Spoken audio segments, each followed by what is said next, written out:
back. We're happy to have our Fox 10 morning anchor, Eric Reynolds, with us this morning. We're talking about his show Perspectives, and this week edition is on juvenile crime. Good morning, Eric. Good morning, Chelsea. Glad to be here with you. Yeah, glad to have you on Studio 10. So juvenile crime is definitely something serious, but we are seeing a downward trend not only in the Gulf Coast, but across the nation. Yeah, and definitely learned some good news from doing this particular piece, because what we report on the news and what we're seeing on social media, it seems like it's rampant, that there are a lot of kids involved in some things that we wish they weren't.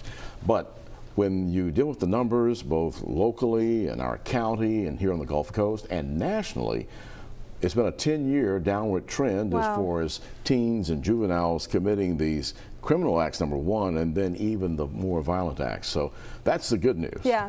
Yeah, so this week's edition of Perspectives, you will definitely be talking about the statistics about that downward trend. Exactly. We've got Sheriff Sam Cochran on, our sheriff. We also have Chief Batiste with the Mobile Police Department. And then we're also talking to some other officials about what's going on in the juvenile system with Judge Edmund Naiman, along with Chief Deacle, who is the Chief Corrections Officer there, as well as the Chief Detention Officer, Mrs. Arabu.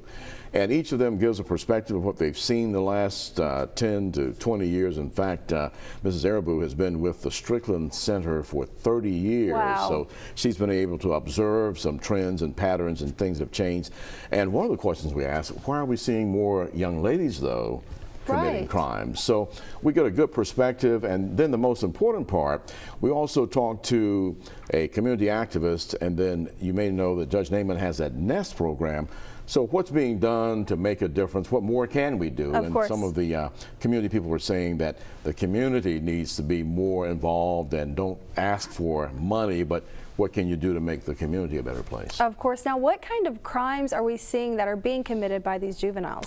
Well, you know, recently we have those reports on where they were hijacking cars, stealing cars, and then when the police tried to pull them over, they led the police on a chase, and then they jumped out of the car and tried to elude the police afterwards. So things that we used to think of 20-year-olds and maybe late teens doing, but these were 14 and 15-year-old kids. So they're doing things like that. Of course, we have seen some senseless gun violence as well.